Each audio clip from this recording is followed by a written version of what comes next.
Tonight, election 2020.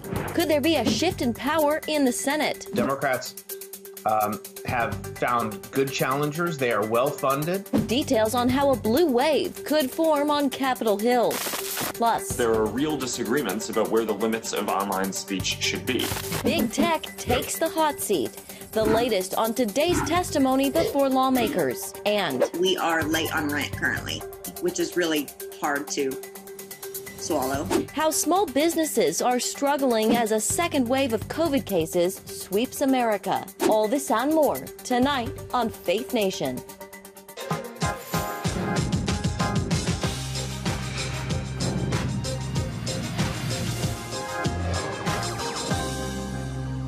Flipping the Senate, polls showing Democrats favored to win back control. Welcome to Faith Nation and good evening. I'm John Jessup. And I'm Jenna Bratter. Thanks for joining us. In the 2014 midterm election, a GOP wave swept Capitol Hill. Now in 2020, Democrats hope a similar outcome will allow them to claim the Senate majority next week. And Democrats currently number 47 in the upper chamber and would need to net a total of 4 seats to hit that goal. Senior Washington correspondent Tara Mergener has more in tonight's top story. Democrats believe they have a real shot of taking control of the Senate with just 12 seats to defend compared to 23 for the GOP. The balance of power will likely come down to several key races. We choose unity over division. We're entering the final turn and approaching the light at the end of the tunnel. After the presidential race, senators voting in the affirmative. All eyes turn to the Senate. Donald Trump is an unconventional candidate. It's been a tap dance since Donald Trump got in office, and it may come back to haunt many of these senators in 2020. According to the Cook Political Report and others, Republican seats in Arizona and Colorado are now the most likely to flip. Only one governor has been convicted of violating state ethics laws. Even an ethics scandal involving the Democratic challenger did not help Cory Gardner pull ahead. In Arizona, vocal Trump supporter Martha McSally has fallen in the polls and hopes for an Election Day coattail ride from the president. 7 races are said to be toss-ups. Democrats have found good challengers. They are well funded, and they have obviously tried to make this tie these folks to Donald Trump to the extent that they've been able to. But each one of these races has their own unique flavors. Mr. President, I will vote to confirm Judge Kavanaugh. Democrats are reminding Maine voters that Republican Susan Collins helped confirm now Supreme Court Justice Brett Kavanaugh in 2018. Facing a tough re-election, Collins spoke out early against naming a Supreme Court nominee. I'm asking you to get out to the polls this year. The race between North Carolina Republican Tom Tillis and Democrat Cal Cunningham is not only tight, my campaign is going to be a little different, but also the most expensive Senate contest, hitting $200 million spent on ads. There's no place in the world like Iowa. Early on, Joni Ernst was the one to beat in Iowa, but some believe defending the Trump administration's pandemic policies may have cost votes. Still, they absolutely cannot divorce themselves from President Trump because they need, these voters are going to turn out in droves to vote for President Trump. Thank you for the strongest economy of my lifetime. Lindsey Graham, who started off as one of the safest Republican incumbents in a state President Trump won big, is now in a dead heat to keep his seat. Pundits say Jamie Harrison's unique campaign style and tremendous fundraising advantage have made the difference. In Alabama, polls show Republican Tommy Tuberville poised to unseat Democrat incumbent Doug Jones. Tuberville, a former Auburn football coach, benefits from running in a major pro-Trump state and received the president's endorsement in the primary. We need to focus on what our economy really looks like. Michigan's Democrat incumbent Gary Peters crushed his Republican challenger in 2014. But polling numbers show this race against Republican John James, an Iraq War veteran, is a dead heat. While the election may appear to bode more blue, they don't have as good of a ground game as the Trump campaign and the Republicans. And so if the ground game translates for Trump in 2020, the conventional thinking is that it'll also help some of those senators in a ground game as well to get more voters. If Democrats can take control of the Senate, the party would have complete control of the legislative branch for the first time since President Obama's first term. On Capitol Hill, I'm Tara Mergener, CBN News. All right, Tara, great reporting. Thank you very much. And here to help us break all of this down, CBN's chief political analyst, David Brody. David, in Tara's piece, you mentioned the ground game. Explain a little bit about what a good ground game looks like and how it might make the difference in some of these Senate races.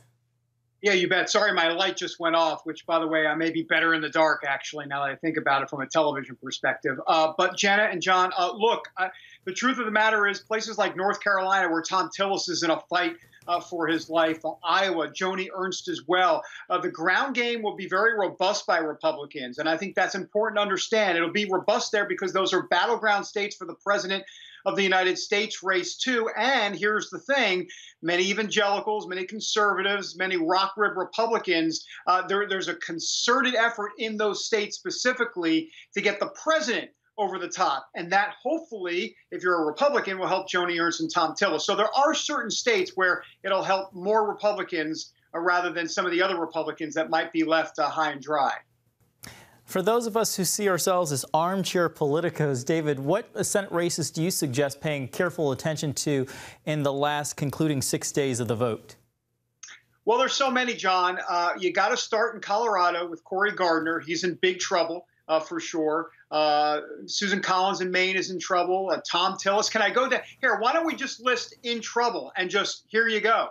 Tom Tillis in North Carolina, Joni Ernst in Iowa, Susan Collins in Maine, Lindsey Graham in South Carolina, Martha McSally in Arizona. Those are ones that I'll be looking at for sure. And there's others, clearly, but those are the big ones. And remember, the problem here for Republicans is that, as Tara mentioned, they're defending so many seats. And so it just becomes kind of a numbers game at that point. It's not good terrain for Republicans.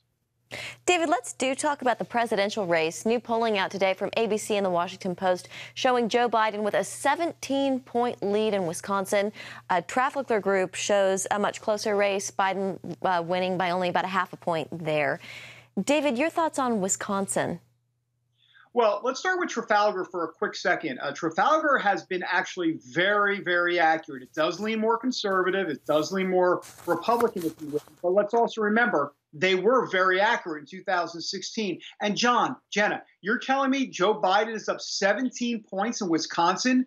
I mean, even the most fervent Democrat wouldn't suggest he's up 17 points. So that should tell you something. And what that tells us is all bets are off when it comes to the polling on this. Look, I can give you countless examples of Democrats who were up in past years by 7, 8 points, and the next day, literally the next day, they lost after some reputable polls had them up 7 or 8. So look, 17, there's no way Joe Biden is up 17 points in Wisconsin. Absolutely not.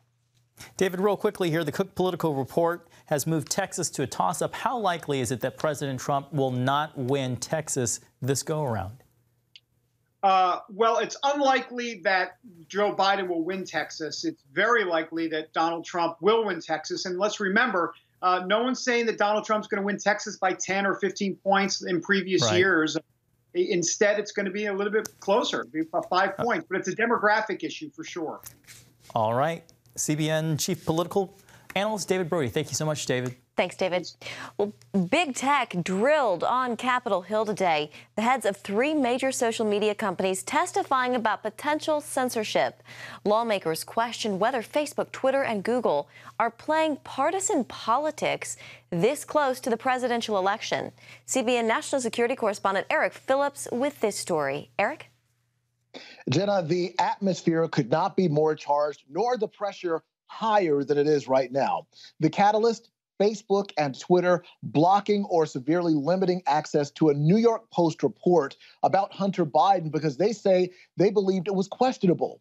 Some lawmakers could not wait to haul them, along with Google, to Capitol Hill. The 3 witnesses we have before this committee today collectively pose, I believe, the single greatest threat to free speech in America. Republican Senator Ted Cruz lit into them, especially Twitter founder and CEO Jack Dorsey. Mr. Dorsey, who the hell elected you and put you in charge of what the media are allowed to report and what the American people are allowed to hear? And why do you persist in behaving as a Democratic super PAC? We're not doing that. And this is why I opened this hearing with calls for more transparency. We realize we need to earn trust more. Just 2 weeks ago, Twitter blocked the New York Post from sharing reporting about a laptop and newly discovered emails that indicated Hunter Biden had set up a meeting between the head of a Ukraine gas company, where he was a board member, and his father, who was vice president at the time. Twitter also locked the New York Post's account, citing concerns that the paper may have been sharing hacked material. Our team made a fast decision.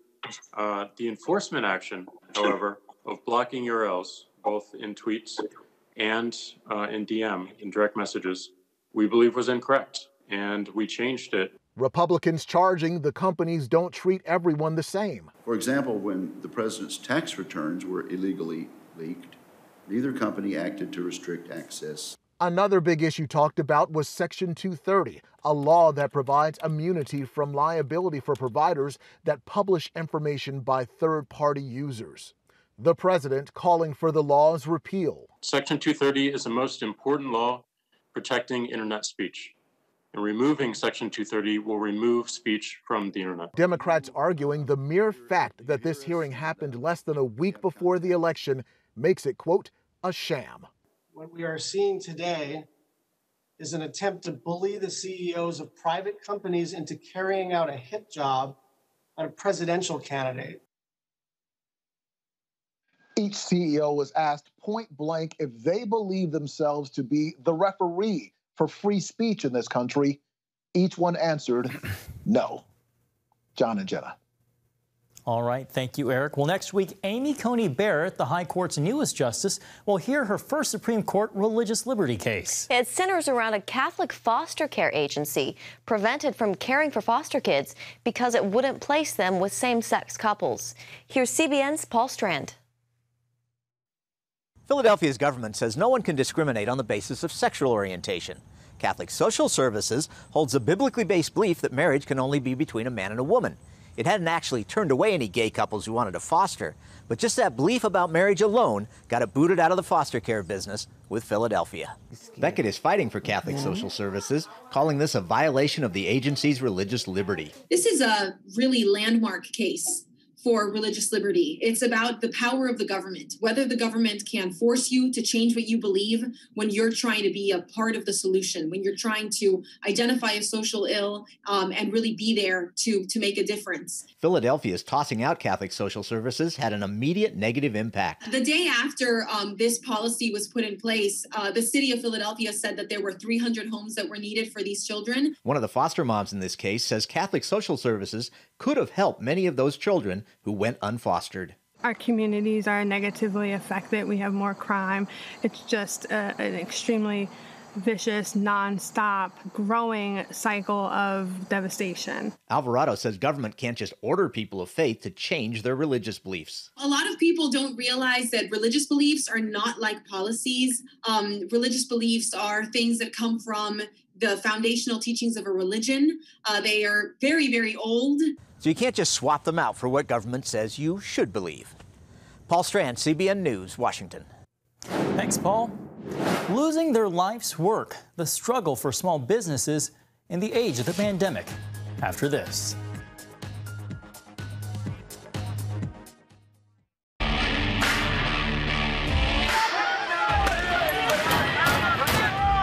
have sex before you marry is a bad idea.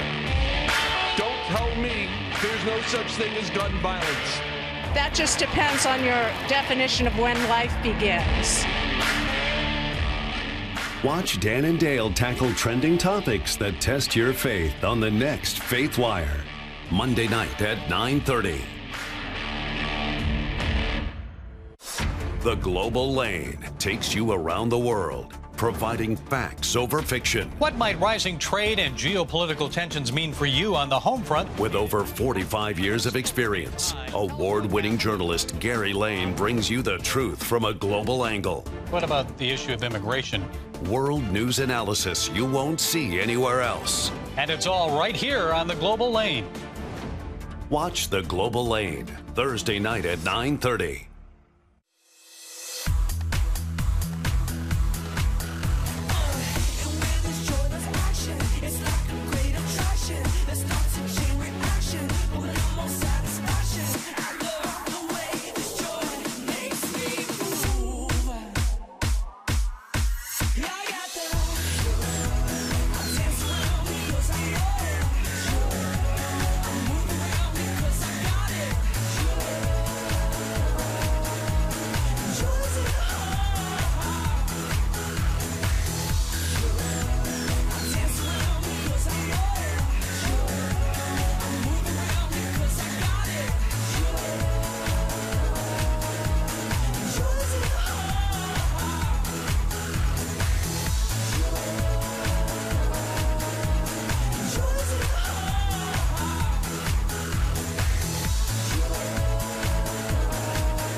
CBN News presents an election night special with live coverage starting at 7 p.m.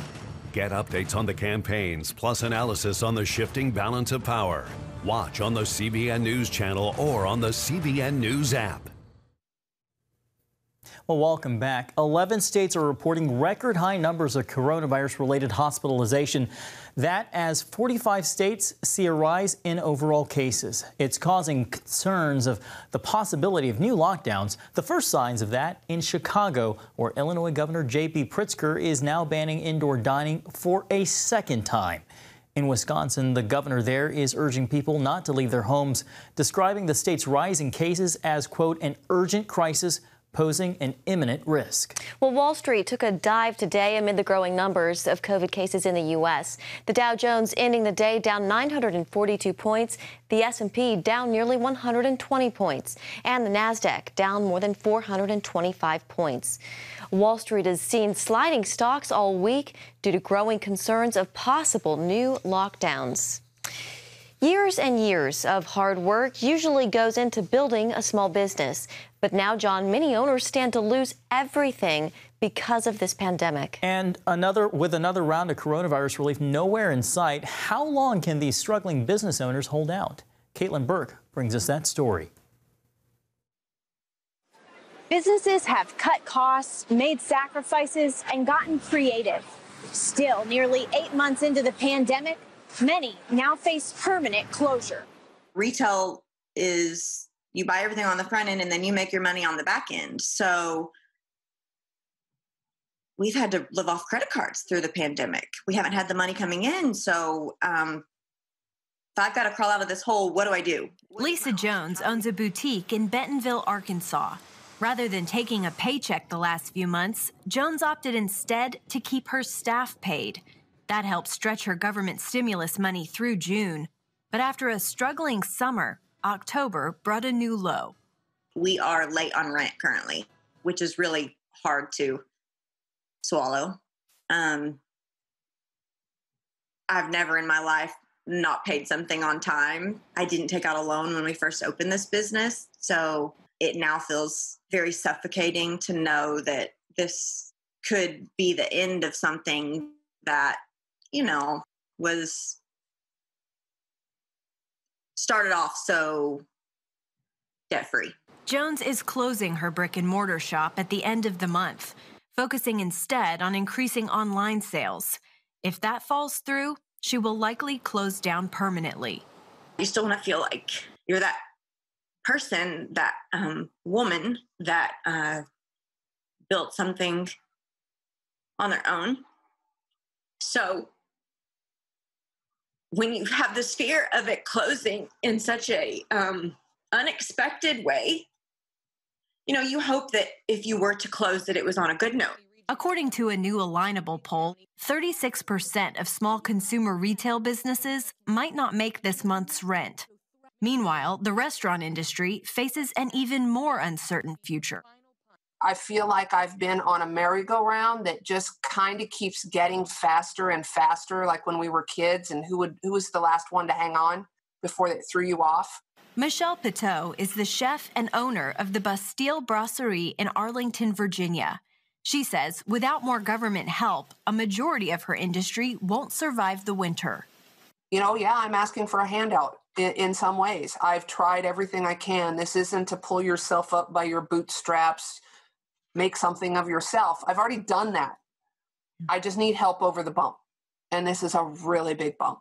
With colder weather approaching, Pateau is trying to keep her outdoor seating area comfortable for customers as temperatures drop. But with the unpredictable northeast weather, she's bracing for the possibility of a massive decrease in those willing to dine out. It's a different kind of stress than just a day-to-day run the business kind of stuff. You know, get it done. Let's keep moving forward. This is a question mark every day that looms. You know, are we doing it right? Are we keeping up? Are we going to make it? Alignable CEO Eric Groves says that when it comes to keeping small businesses afloat, consumers are the long-term solution. Right now, the only way that we can get our local economies to recover is to really focus on shifting our purchasing behavior back to businesses within our local community so that money can start spending again and supporting the economy. Congress remains deadlocked when it comes to another federal stimulus package, and the likelihood of relief before the election grows dimmer by the day. Caitlin Burke, CBN News. Thank you, Caitlin. Coming up, the path of Hurricane Zeta as it comes ashore. Where it's heading next.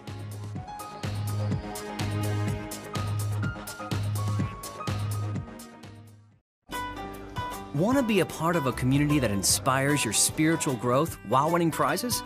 The all-new MyCBN app. Connect with the community for prayer and encouragement. Track and set spiritual goals. Enjoy conversation starters with friends and family. And collect points to win prizes. The all-new MyCBN app. A great place to belong. Download the app at cbn.com/mobile. Grow, connect, have fun. The all-new MyCBN app. On the home front. Thanks for joining us for CBN's On the Home Front, where we highlight what the men and women of America's military do to defend our country. CBN honors the men and women in our military with an initiative called Helping the Home Front. It partners with churches across the country to meet the needs of their military families, from repairing homes to wiping out medical bills for wounded veterans. Watch On the Home Front today at 2:30.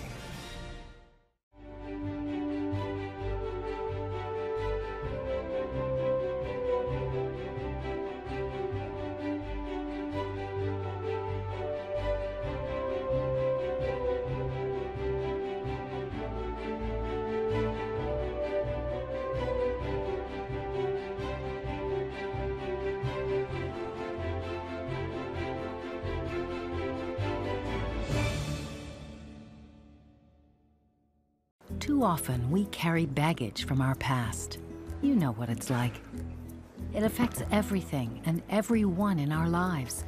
It's always there, weighing us down and keeping us from achieving true happiness. But do you know God never meant for us to be trapped in the past? You can be free of your baggage.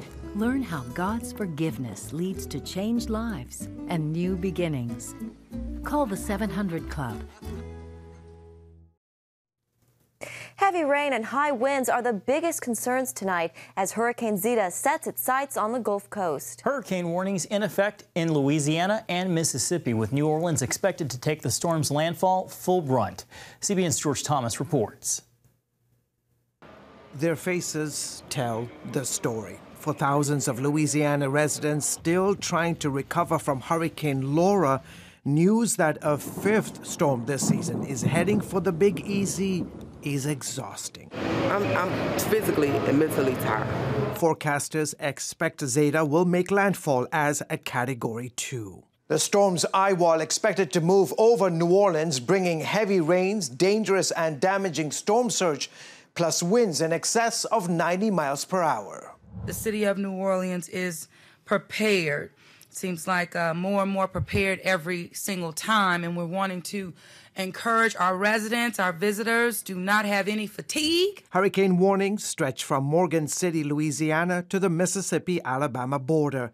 Gulf Coast residents not taking any chances. In St. Bernard Parish, Louisiana, Robert Campo making last-minute storm preps for the 5th time this year. This is it's pretty active season. So, but I've always would rather be safe than sorry. Nearby, Rudy Gonzalez gassing up his shrimping boat and tying up loose ends. You know, normally, you might do it once in a year. It's been a rough year with the storms. Forecasters warning of dangerous storm surge for parts of coastal Mississippi. They're looking at 9 feet that will be up to that seawall or in that highway. Once Zeta lands, the fast-moving storm will race northeast through Mississippi, heading through Alabama and as far as Virginia, bringing with it strong winds and heavy inland rains, lasting through Friday morning. Folks living along this path could experience widespread power outages. George Thomas, CBN News. This election night, with a country divided and America's future hanging in the balance, go to a place you can trust. CBN News. CBN News presents an election night special with live coverage starting at 7 p.m. Get live updates on each of the campaigns, plus analysis on the shifting balance of power. Watch November 3rd at 7 p.m. on the CBN News Channel or download the CBN News app. CBN News, because truth matters. Nutrition, exercise, essential oils, weight loss, and more. It's Healthy Living with Lori Johnson. Talk about what's in this. Join CBN health reporter Lori Johnson to get the latest information from today's top health experts. This is fantastic. Find out what you need to know to live a healthier life. Watch Healthy Living, Tuesday night at 9:30.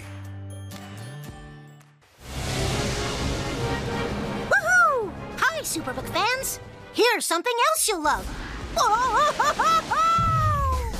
It's the new Superbook Bible app. It's packed with games, activities, and Superbook episodes that you can watch for free.